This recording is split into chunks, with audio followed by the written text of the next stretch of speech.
ladies and gentlemen, esteemed faculty, distinguished guests, and the brilliant minds of IIT Madras, a very good evening to you all. Today, we are honored to welcome a leader of remarkable distinction, the President of Tamil Nadu unit of the Bharatiya Janata Party, Thiru K. Annamalai.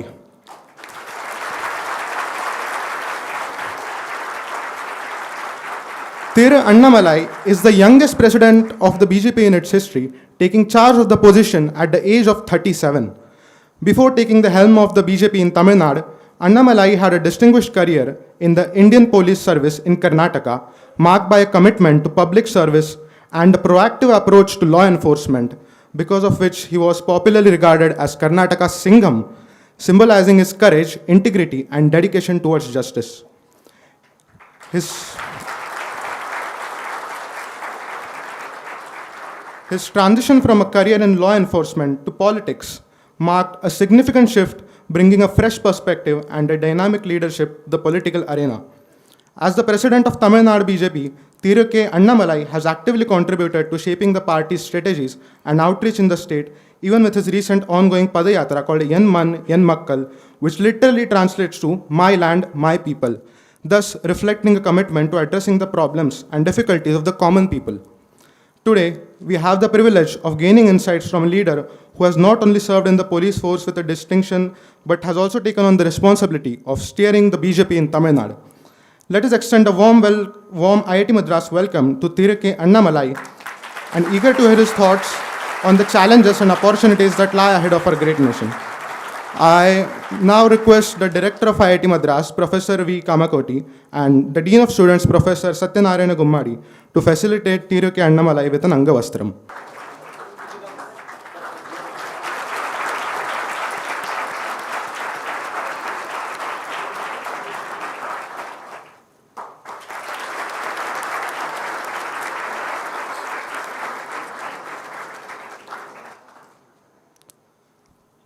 Thank you, sir. And without any more delay, let us now welcome Tamil Nadu BJP President Thiru K. Annamalai to the podium with a huge round of applause.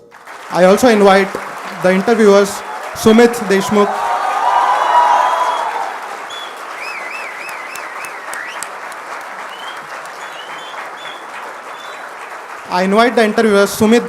and Asha to the stage. It's so very nice to have you with all of us today, and I think without much further ado, we'll just get started into the chat. So with that nice introduction of Ishan, we get a sense of how interesting the trajectory of your life's been, but we would still like to hear it from your own voice. So can you share a brief overview of your journey growing up, from Totampatti to becoming the state BJP president of Tamil Nadu? Thank you so much to both of you and friends who are here. And IIT Madras is an iconic institution in our country, and possibly the next 25 years, I'm very sure it is going to play a greater role than what it has played over the time before 2022. So you'll have a very important role in the next 25 years in shaping up the country's growth. So I'm very excited that students sitting in this auditorium, you will be championing India's cause 2047 when you talk about Vikshit Bharat. And some of you have to create global companies sitting here, and some of you have to create employments to lakhs of people, solve India's problem, put India's map in the global sphere. So I'm very happy that today our discussion, probably from my field, policing for a little bit of time, and politics for a lot of time, and probably the future vision that we as a party have, and probably me as a person have. So that I think might contribute maybe 0.5%, 1% to you are thinking about politics and the future of India's growth, and how as a political party we are looking at the next 25 years. So I'm very glad I got this opportunity to share some of our insights and thoughts with you. At the same time, I know that you are truly brilliant guys. You can pick up anything at a pace that is unequal, unrivaled, and that has brought you to IIT Madras. You can just pick it up, whatever we say, and probably you will add your own thinking to it. So whatever we discuss, I'm sure it will help me, help you, and help others to reassess, reprioritize. And probably it is an opportunity for me also to remove some of the negative thoughts, or probably some of the negative things people might have against our party and against me or against some other person also. That is also I'm using this forum as an opportunity. Now, talk about myself, I thought I'll talk more about the country, more about the economy, more about politics, and I'll take very little time to describe me as a person. So I was born in a small village in Karur district called Thottambatti. We have about 32 houses there. So the first generation guy in my family, me and my sister, both of us got into degree. Both of us, the first generation. Then it's a very small village, 32 villages, you can just imagine. And from there, typical school, then two choice in front of me, either take an engineering or take medicine. I thought probably I'm not good enough to do medicine. You have to study more, so I chose engineering. So just to cut the long story short, maybe till the age of 21, 22, I never had any plan in life. I just allowed that the life is taking me. So since I chose engineering, I landed up in Coimbatore, PFG College of Technology. I got into a 5-year engineering course, and which probably the second and third year is very important to me because that is when I realized I never wanted to be an engineer after getting into engineering. I'm not sure how many of you sitting in this hall realize. But what to do? Second and third year, you realize you're not cut out for the engineering world. Then I thought, at that point of time, it's very rare when in 2002, when I entered engineering, 2007, I passed out. I took a break here. So many of you guys might take a break here also. It is unthought of. We people never encourage people to take a break here. The two person of my background, I took a break here for a year. Just wanted to realize where I wanted to go. I thought my education is incomplete. Let me do something, probably an MBA, general MBA, understand nuances. Then I can figure out what I want in life. Wrote CAT, got into IIM Lucknow. So did 2 years of my MBA there. 2010-11, I got a fair degree of where I wanted to go. I wanted to get into public service. I wanted to get into serving the civil society.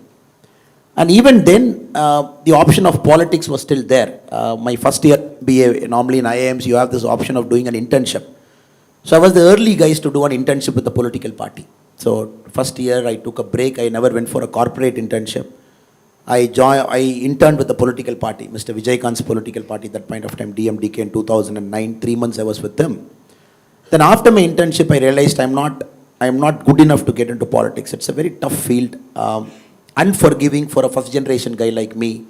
That too in a state like Tamil Nadu that is dominated by Srima power, money power and muscle power and everything. So I quietly looked at what are the other options I have.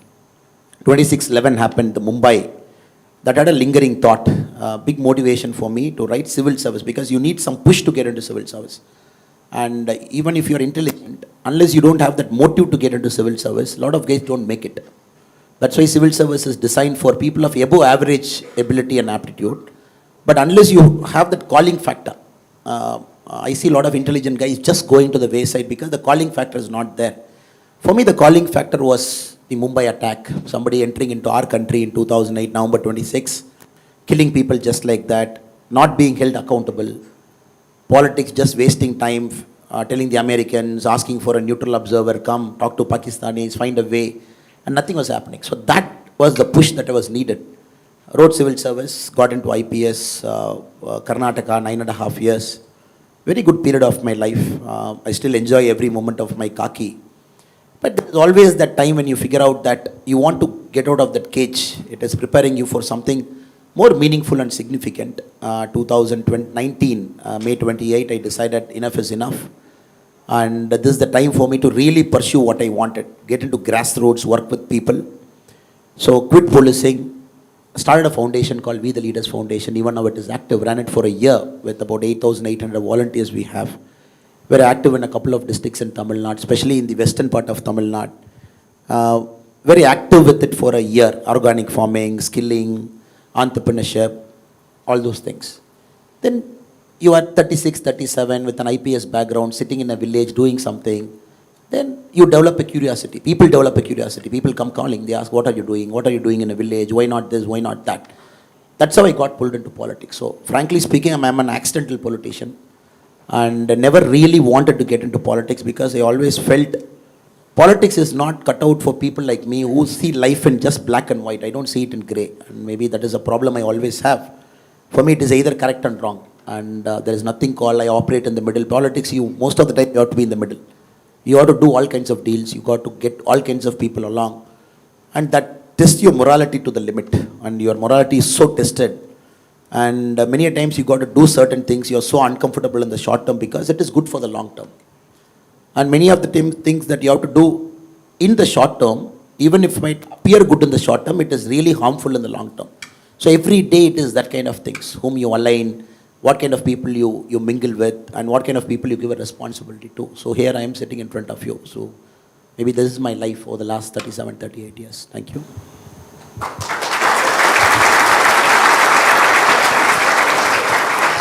Very interesting indeed. But before we move on to the next set of questions, I'm just curious to know what kind of effect did your college life have on you as a person?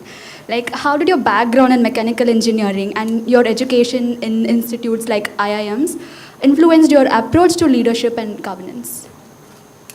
For me, engineering was, you all know, I think you are engineering guys here, sitting in one of the best colleges in the world. And engineering tried to make me as a methodical guy, my professors tried their level best to make me as a process man. But somehow I resisted that. I'm always a human guy. And that's why equations I never do well, mathematics I never do well. I have to see something in hand to realize. When you talk about electrons flowing, I never understand what is that. Hydrodynamics, I'm very bad. So I never had that aptitude, sir. To be frank, I was a very bad engineering student, frankly speaking. Not very good in engineering, because for me, that is the kind of mindset I had. I have to feel something, see something. Only then I could understand that in the class. So I'm never good with theory. So since many of you are good with theory, you are sitting here. And that is the time in second year I felt, oh, this is not for me. And people said, you have to learn some computer course. I'm talking of 2002, 3. And I went to one computer course. Just for 10 minutes, I said, it is not. What is this equation? What is it going to give? I'm not here. But that is the time I realized, what am I going to do with my life? So it is 5 years now. I'm in second year. I realized I'm not going to do it. 3 years. What am I going to do? Then I started immersing myself in a lot of extracurricular activities. So part of a couple of clubs. I still remember when the tsunami struck Tamil Nadu, the coastal part. And I went to my principal, I said, I want to go there and serve. Principal said, no, you're not part of the national service scheme. I said, no, tomorrow I'm joining. But I said, no, guys who are part of the NSS will go, but not you. I said, okay, is there anything vacant in there? If I have to lift something, I can lift and give it to them. Even a sack of rice or anything, you tell me. They said, people are there, but there is photographer, there is a vacancy. And I asked my friend in the night, a person, Karthik in NSS, I said, can you teach me photography overnight? So now you have all these hackathon courses, overnight photography. He was like, are you mad? No, the principal told me there is a photographer role. I really want to be there in Nagargovil, tsunami struck area, but I have to learn photography. So overnight I learned photography. Next day I convinced the NSS coordinator I'm a good photographer, went there. When the pictures came, it was either a hand or a leg or a part of a body. And the reason I'm trying to tell you this story is, that motivated me. So I found, okay, my calling is somewhere here.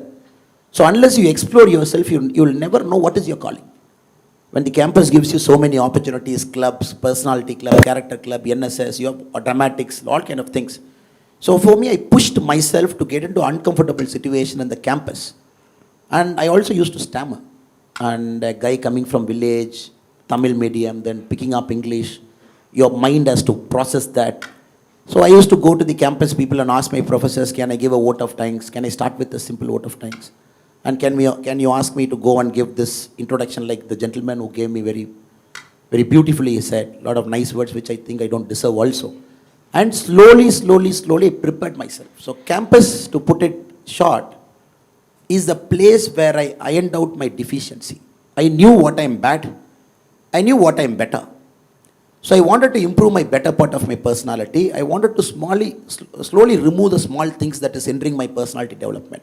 So that I used my engineering very fully. Third year, fourth year, fifth year, thoroughly I used it. Travel, get into uncomfortable zones of public speaking. I want to speak, but I'm not good in speaking. Better my English. So that is the most important thing I remember on the campus. So that gave me the courage to take a break here. And my father was against it. He said, look, we all come from a village and you're trying to chase something which is not visible.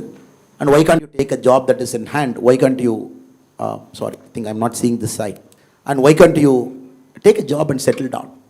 It was the hardest thing in life for me at the age of 21.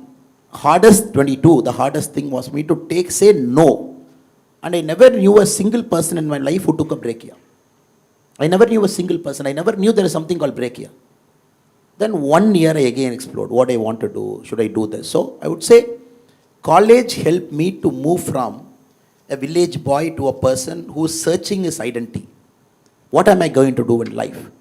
So that gave me the courage to resist a lot of tendency to pick up something that is good in the short run. Pick up this, take up a job that, which it gave me the courage by 5th year, because saying no is the hardest thing, sister. And especially in IIT Chennai, when you have so many opportunities in front of you, day zero companies just landing up and everybody wants to pick the smartest brain in the world. And I think it will require a lot of courage the more higher you go in life to say no. When you don't have anything, it is easier to say no. In IIT Chennai, how can you say no?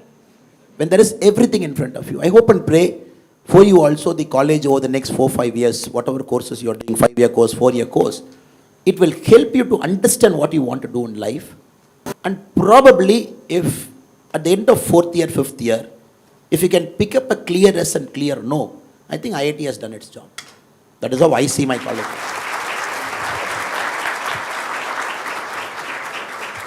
Thank you for your answer, sir. So, as a representative of people and civil servant, there was always an opportunity for you to uphold the constitutional values. So, then what made you to choose politics as your career?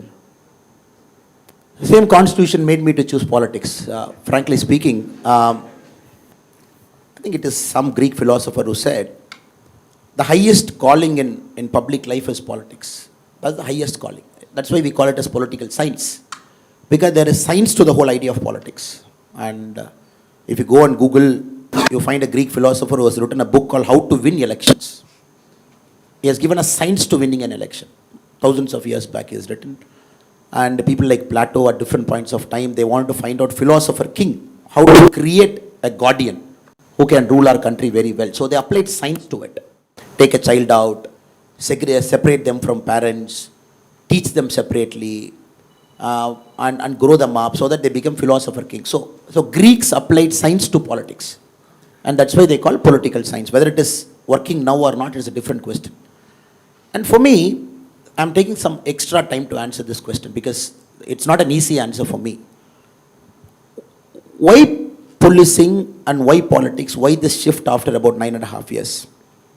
I remember day 1 in Labasana, the Lal Bahadur Shastri Academy of Administration, when a batch like this, IAS, IPS and IRS, we all sit together, foreign service. It's a 3 months course. We all have to do a combined course to get to know each other, cross assimilation. And there was an IPS officer who came and he was giving a lecture. He said, I know all of you guys are smart and you have cracked one of the toughest exams in India. And of course, many IITs are there, many IIMs are there, people from AIMS, some of the best institutes are there in that room. He said, the day 1 when you all get into your job, you think you are the smartest in the world because you've aced the toughest exam and we are preparing you. But you have to understand, a constable is more smarter than you. That when the day you realize that, that is the day your ego gets blown out. And that is the day you truly become a people's person. He gave an example. So I think he was allocated a cadre, probably Bihar or Jharkhand. That point of time it is Bihar mostly. And there was a case they were to hunt down a dacoit. Searching, they couldn't find that guy. So one day they located, okay, probably this dacoit is coming to this house in the night. So immediately the young ASP, the person who was talking there, he was the young ASP then. He called his whole team, he made them to stand parade, he said left, right, center, stand in attention. He said, come on, we know the dacoit is going to this house, we are going to surround that house, we are going to get that dacoit. You know, we are very brash and very confident straight after training. And there was a constable who was trying to raise his hand. He was like, keep quiet. The other guy was trying to say, he's like, keep quiet. And this is the plan, let us all go surround the house, let us do. They surrounded the house, 12 hours, nobody came out. 14 hours, nobody came out. Then this young ASP said, time to barge in. I'm going to barge in, and anybody who is willing to come behind me, come. So they broke the door, he went inside, there was no dacoit in the room. And just then from the behind, that person put a country-made gun to his head, because he was standing behind the door. When he barged in, he was standing behind the door, he put a country. So that is the time he realized, oh, there is somebody behind me. And it was a literal hand-to-hand combat. He said that I could realize the death in my eyes because the gun is there. And we were fighting with hand-to-hand. He shouldn't shoot me. And literally he had to chew his face. And the young ASP has to bite his face, nose, ears. He has to chew him to bring him under control. And later because since he saw death in his eyes, after the incident, the roll call happened, everybody, the debriefing. And he asked the constable, what are you trying to tell me? You are raising your hand in the morning during the briefing. He said, no sir, what I was trying to tell is, when a person is inside that house, for natural call he has to come out. So let us wait outside and catch him. This is a very simple thing. And so many fundas and training and hand-to-hand combat and Krav Maga and all kinds of things they teach you in NP. He said, look, you got to have human intelligence. The day you think you are getting human intelligence, that comes from society. That comes from keeping the ears and eyes and everything open, all the senses. And when you start picking up these cues from people, that makes you a better person. So I never forget that moment. For me, it was like an epiphanic moment. It just opened my eyes. It said, look, there is a native intelligence out and let us go chase it. Same thing happened to me in a different context.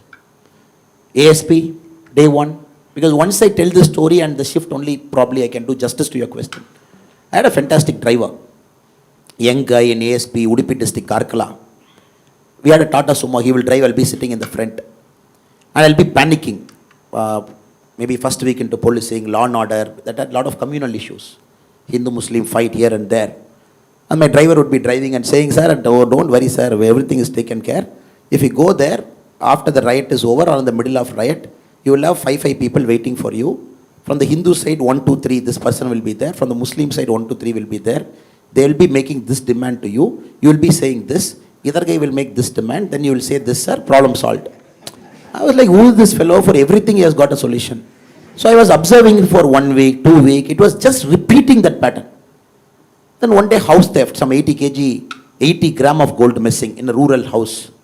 We were going, this fellow, I went inside, I was searching mode of entry, weapons used and how did they take it, any fingerprint is there. The dog was inside trying to take the smell. He came inside, he looked at it. And he used to speak Tulu. He took his phone, he spoke to somebody in Tulu and then he told me, sir, it is this fellow who did it. You tell that inspector to go lift that fellow. And I was like, okay. But that day night I called him to I was staying in a small house. I said, come, we'll have dinner, chalo. He said, no, sir, I'm a constable, I'm not supposed to have dinner with you. Come here, we will sit down, let us have dinner together. I said, how do you know this? How do you give me solutions for every bloody problem in the society and why are you a driver? He told me, no, sir, I am a driver for 17 years. Same area I am driving. I have seen ASPs like you, 3 people. I have seen 6 DYSPs, Deputy Superintendent of Police, not IPS, same rank, Deputy Superintendent of Police. Same issue happens in a cycle, sir. May, this happens. A rainy season, dacoit comes. Summer season, riots come. And I keep going. I see the same pattern. Then I know who would have done it. So that day you remember, sir, that HBT case, HBT is housebreaking theft. I went inside, I saw. The same guy has done a similar one 6 years before. Because he used one crowbar to open it and that is the entry. I said, this is the guy. So that was something great for me. Because for me, I felt, when I wrote a book also after I left IPS, I dedicated to the constables whom I worked with me. I said, this book is dedicated to all the constables who are with me.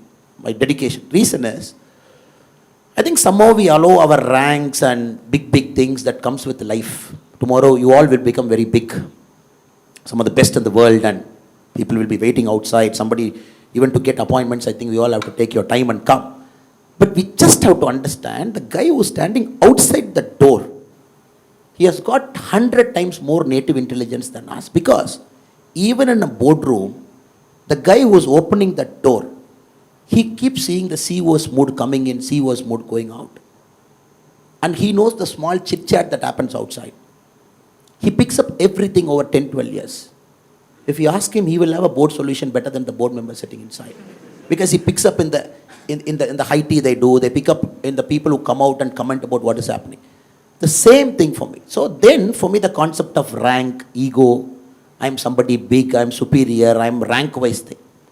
Then I started immersing myself more in the ground. In the Karnataka 9 years, I resisted going to a city. I said, I don't want city, I want rural area. I served continuously in rural area, small towns, and good people, important people. Moment they posted me to a city, Mr. Kumarasamy was the chief minister then, he told me you should come to the city to work, enough of rural. I resisted, I said, sir, I'm not a city guy, sir. You put me in city, 50% of my time is protocol. I have to go salute somebody, receive them in the airport, take them in the car, wait outside when important meetings happen. Put me in rural. He said, no, yeah, city land grabbing is happening, you come. The most uncomfortable timing for me was being in the city. I was the Deputy Commissioner of Police, Bangalore South, very important area. People love to go there, but day one I hated. Big people, all corporates, I'm meeting those kind of people. I'm meeting that young guy, a guy who comes with the veti, torn, comes to my office, he'll say, sir, he has tried to plunder my land, he has taken this, he has taken that. So those are the guys I was used to. I had an open door policy as a superintendent of police. Anybody can just walk in and no questions asked. The more higher I went in the service, I felt I'm just getting cut off with the people with whom I enjoyed working, grassroots. Then in my mind, I thought it's time to leave, but I never knew what to do. And 2018, I went for a Kailash pilgrimage, 53-day trip. No cell phones, nothing, cut out in the zone, you were there. And away from technology, it gave a lot of purpose to my life. It said, look, take that risk. People might think you're stupid. And leaving IPS in 9 years, when somebody asks you, what do you want to do? You don't even have an answer to say, I want to do this. So the transition happened. So I want to do something else and politics happened. So what I'm trying to say, the shift is, I always wanted to work in the ground. That is getting continuously manifested from the college days. Go to Tsunami, be there, be a part of NSS, clean some toilet, build a compound wall outside a school. So always hands-on. You put me in a room, make me to do a meeting, I'm totally uncomfortable. So I can make it on record also as the BJP state president of Tamil Nadu. I must have gone to the office maybe 50 days in the last 3 years. I never go to office. I never go to office. I keep people, I say, you solve the problem. Send me reports, send me notes. Tell me where I should go. I tour like crazy. And I am in Yenman Yenmakkal Yatra, which he was kind enough to mention. So today I just finished 228 constituencies. I am in the road for the continuous 6 months. And I am in Chennai only because we have a lecture here. I immediately leave back to Viluppuram and I am back there and we have a conclusion in about 4 or 5 days' time. The reason I am trying to say is, I find a lot of joy in the ground because I see India transforming. In my eyes, I am seeing how the ground is shifting. I see demography, I see development, I see all kinds of things in the ground. For me, I will comfortably do this. You put me in a room, you put me in some role, I'm totally uncomfortable. I want to keep this going for the next many, many years. Just be in the ground, silently work, build a party at the grassroots level. So this was always the motivation. Maybe the job title might change. I was a cop trying to solve some problem. I'm a politician trying to solve some problem. But the concept of being in the root is always there from my college days. That realization happened in the college. Sorry for the long answer, but I thought I should be very honest and truthful to you. But this is me.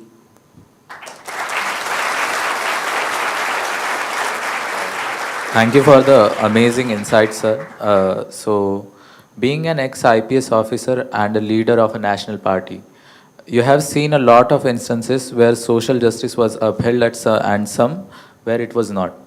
So, what is justice to you? And did the definition of justice change with the change in your career? One of the toughest thing in life is to define the concept of justice. One of the very toughest thing to do. Practically, if you speak, because at one end you have the concept of positive discrimination in our life. It's enshrined in the Constitution. 1950, when the Constitution came, it was there for 10 years. You extended it for 10 years. Every 10 years, you give an extension. And you say there is a segment of society that is historically disadvantaged. I'm going to make sure they have a level playing field. The concept of reservation, the positive discrimination, which the Americans call, and India we call reservation. So one end of the justice spectrum is that. At other end of the justice spectrum, the concept of merit itself is seen differently. And you put 10 guys in the room and you give an exam paper to the 10 guys. And 10 guys score 10 different maybe marks, 99, 98, 97, 95. For me, merit doesn't mean the guy who scored 99 is standing first. In the traditional sense of merit, the guy who scored 99 is standing first. But for me, probably if you have seen the movie The 12th Fail, I'm sure IIT guys must have seen it. And that guy has moved a mountain. And he has moved a mountain where he was and copying and cheating. From there, where he went, losing his bag, going to Delhi in a flour mill, grinding, then cracking at fourth attempt, fifth attempt, then getting into service. So, I think in India, the problem is there is an element of disadvantage to a segment of population in the rural area when they start their life. Parents not educated. For me, till 22, I'm not sure what to do. It is only college that gave me an idea of what to do. Good professors and students like this, they told me what to do. I remember I used to wear, even my dresses were old. My cousin's dress I used to wear. His shirt and pant after 5 years later will come to me. And that is the kind of life I had initially. And how do you define merit here? Is 99 the first rank, or a person who has moved a mountain and scored 97 is at a first rank? So, I don't have an answer. And my answer is not the right answer. And your answer is also not the right answer. So that is something we all have to appreciate and acknowledge. In a complex society like ours, when our current president, Madam Draupadi Murmu, if you look at her life, I'm not sure how many people have read through her life. Losing her husband, her daughter is still more like a clerk level in a bank, and wanted to quit after her husband's death, went to an ashram, dedicated herself to it. Then Modi ji became Prime Minister, called her back. Modi ji wanted her to be a governor. She became a governor. Then, the party wanted her to be the president of our country, and the first president from a tribal community. That is a great example of social justice, one end.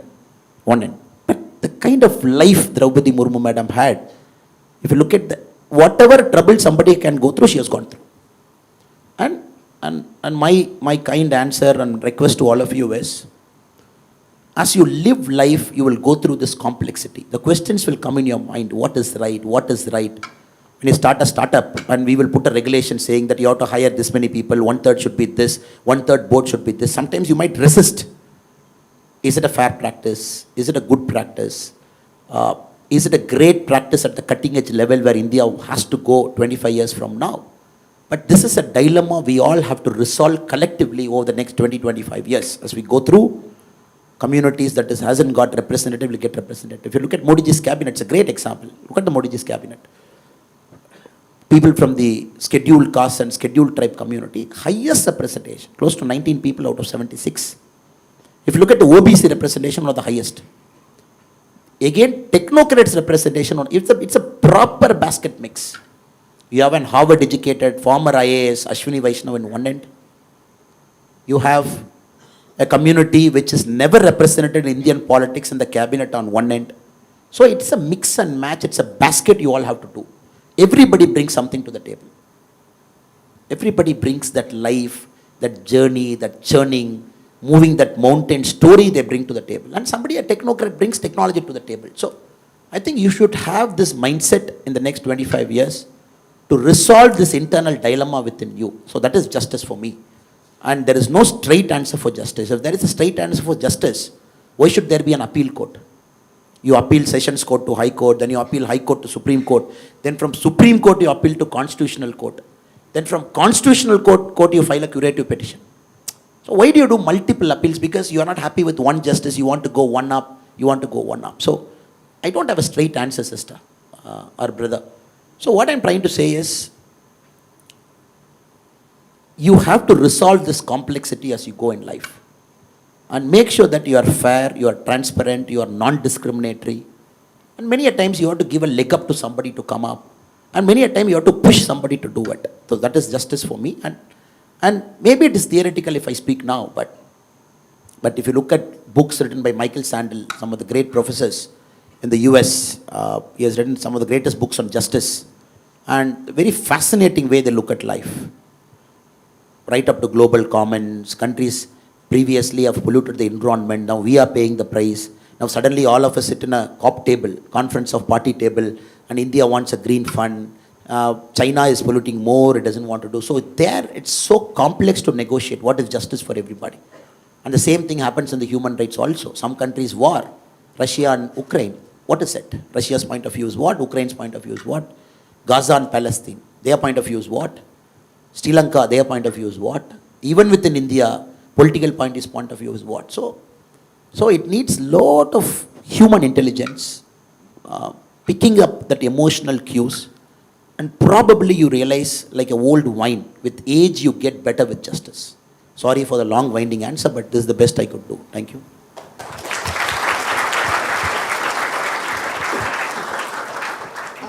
Thank you for that interesting insight, sir. We would like to know your view on, right now the trend of deep fakes and fake news, they are very rampant. So even a lot of public figures, they also fall prey to it. And even our Prime Minister Modi, he's been cautioning us of its danger. So what are your thoughts on the critical role of accurate information in today's society? And additionally, how do you perceive the prevailing trend of misinformation and its impact on various aspects of our lives? Very important and interesting question, especially inside the IIT campus. But I would say, I'm asking this question back to you because I want an answer so that I can frame my answer around it again. Do you think you're traveling more than your grandparents? You're traveling more than your grandparents? You think yes? Okay. Do you think you're traveling more than your great-grandparents? Think you're doing it? Yes. More than your grandparents? Okay. So I'm going to read out something for you. So you both are sitting here. How are you sitting here? Let us track that genealogy. You're sitting here, you're sitting here. Let us track your genealogy and your genealogy. You had 2 parents, father, mother, you're here.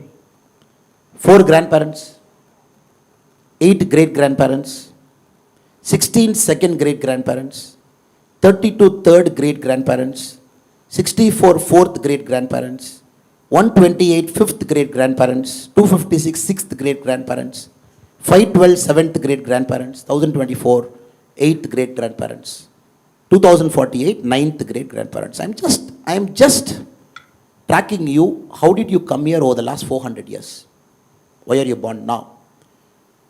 So 4094 individuals have to react in a certain way for you to sit here, correct? Correct? 4094 individuals over the last 400 years, 12 generation have to react in a certain way. I think you are top geeks, right? So what do you call algorithm or whatever you call, so you are sitting here. The reason we have to understand is, in my personal opinion, our generation is one of the most poorest in terms of traveling and reading. Because you are talking of fake and inaccurate information. Why? Because traveling doesn't mean boarding a flight and landing somewhere. Air miles is not traveling. Traveling is being there. Your grandparents and great-grandparents are fully present. They pick up that environmental cues in a village. Sun, wind, water, the Pancha Bhuta they'll pick. They knew accurately when the rains will come, when the sowing has to happen, when the crop has to harvest. So lesser traveling, lesser air miles, but they are traveling more. The sense of innate intelligence. So you cannot give them a false information. Your great-grandparents will never fall prey to a false information. Because their mind is so sharp, they are picking up cues everywhere.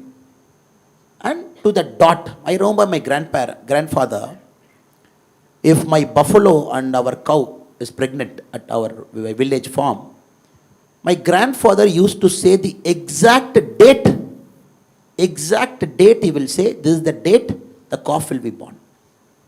And he will say, if it's a male calf, it will be 7 days late. If it is a female calf, it will be 7 days more. To that degree, Panchanka, with respect to the moon, he will calculate. Do you think your mathematical model can do that now? 100% no. So, our generation has become an airmail generation. Go there and everywhere we are in a busy, and then we don't read. It just something comes in WhatsApp and clickbait. You just see it, your mind goes through a pattern, and psychology might have a lot of terms. So what has happened? Deepfake, false information is gaining ground. Because you and me don't have the patience without a cell phone away from you and me and understanding what it is. So it will only become more, it is not going to become less. So that we have to understand, because we are becoming an impatient generation. Let us acknowledge the fact.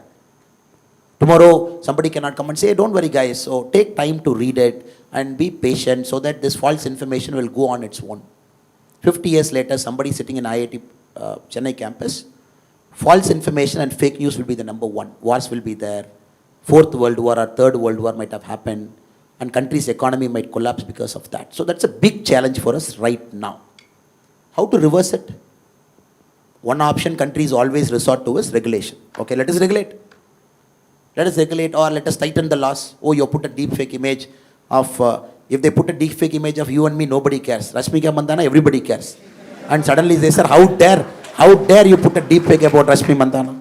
How dare you put it? And suddenly everybody becomes crazy and they say, we would immediately bring a law. Or maybe Amitabh Bachchan recently, they'll become so excited, they say, oh, it is happening. Now we have to understand, this is happening for a common man. The media doesn't talk about it. For a common man, for a common girl, I know the marriages are getting stopped because of a deep fake thing. In my generation, it was a college photo morphing. Somebody will go on a tour, and girl and boy will be standing in a line. So all these panchayats we have done. And they put one chain, they say, how dare, 10 years back you were standing with that boy near that waterfall, so marriage broken. So that is also a deep fake. And now it has gone more AI level where it is exactly like something. So only option we can solve, my personal opinion, more than regulation, more than tightening the laws, is our generation has to become very aware of what is happening around us. That is the only solution system. And we have to slow our mind little bit less. The speed in which you are processing, your brain is processing, it is only operating with a pattern. It is not thinking, it is operating with a pattern. And especially IIT Chennai, the day you realize it, I think we will live a good life. Your mind is going through a pattern. It is picking up some information, it is going back, the neurons is getting fired 10 years back, 12 years back. It finds a pattern, it tells you, this guy is bad, this guy is good, this guy looks like this, he is harmful. So slow it down. Yoga is one, meditation is one, breathing is one, and being aware of who you are any time around you is one. So that is the only solution. It might look slightly unorthodox. What is this guy sitting here and talking? He should have talked about regulation. Today there is a big fight happening in Gemini. There is a fight that is happening. Rajiv Chandrasekhar ji has given a big statement. It is violating Section 3 of, there is a big expert sitting here in the front row. They all contribute to the government's policy making. I know for a fact many professors here are some of the best in computer science. They sit in some of the top boards of our country. But do you think that is a solution? I don't know. I don't know. And China tried doing this in the American elections. Computers hacked Democratic Party. We all have seen the story. And cyber espionage is a big thing now. But for a person to read something against other person, probably slow it down, the thinking, take a moment of breath, realize it's a false news, then you don't put that share and like and retweet. Moment it comes down, am I a jobless fellow to put a fake image of Rashmika Mandana if I don't get like? Since everybody forwards, everybody likes, everybody retweets, oh, let me put one more deep fake image of some other actor. That is how jobless fellow do. Now when the retweets, likes and everything comes down because the society is becoming very conscious, then who is jobless to put a deep fake image? So this is my answer. Not sure whether it is orthodox or unorthodox, but this has come to my mind right now. Thank you, sir.